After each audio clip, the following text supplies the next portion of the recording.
బెదిరించాను దాంట్లో చెప్పండి.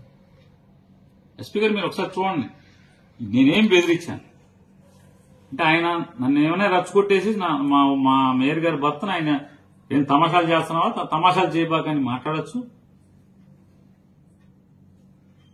మేమెవరూ ఏం మాట్లాడకూడదు. ఇది ఎక్కడ న్యాయం అనేది? అది సహజ న్యాయమా? పోనీ ఎట్లా అవుతుంది? ఆయన ఏది పడితే అది మాట్లాడచ్చు. బహుశా అవ్వచ్చు, బహుశా ప్లాన్ అయ్యి ఉంటుంది. ఎందుకంటే ఆయనతో పాటు విలేకరులు తెచ్చుకున్నారు. ఇంకొక ఎస్ఐ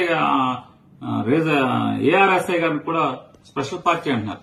ఆయనకు ఫోన్ ఇచ్చి నువ్వు షూట్ చేయి అన్నాడు. ఇది విలేకరుల సాక్ష్యం, అందరూ సాక్ష్యం. కావాలంటే ఏఆర్ఎస్ఐ గారు ఉన్నాడు, ఆ పక్కన హెడ్ కానిస్టేబుల్ స్పెషల్ పార్టీ వాళ్ళు ఉన్నారు.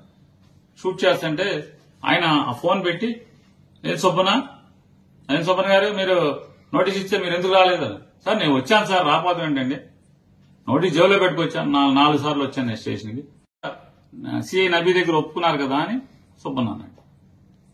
ఇకట్లా ఆయన ఏంటంటే లేదే మీరు సమానం చెప్పకూడదు, మొత్తం నేనే అడుగుతా, అది రికార్డ్ అవ్వాలంట. ఇది ఎక్కడ ఇచ్చు నాకు అర్థం కాదు. ఏ చట్టం చెప్తుంది, ఏ సిఆర్పిసిలో లేకపోతే ఏ బిఎన్ఎస్ఎస్ లో చెప్తుందో, బిఎన్ఎస్ చెప్తుందో నాకు అర్థం కాదు. ఒక ఏఆర్ఎస్ఐ గారికి తన సిఐ తన ఫోన్ ఇచ్చి అంటే మీరు ఒకసారి ఎస్పీ గారిని అర్థం చేసుకోమని చెప్తున్నాను. అంటే మీ కింద ఉన్నటువంటి పనిచేసేటువంటి అధికారులు ఏ రకంగా మీ దగ్గర మా మీద చెడు చెప్తాకి, మేమేదో పోలీసుకి వ్యతిరేకం కాదు, పోలీసు ఉద్యోగం పెట్టుకుని ఏకపక్షంగా రాజకీయంగా ఒక పక్షాన ఒరిగిపోయి కక్ష సాధింపు చేస్తున్నప్పుడు మరి తిరగబడి మాట్లాడతారు కదా, మాట్లాడకుండా ఎట్లా ఉంటారు?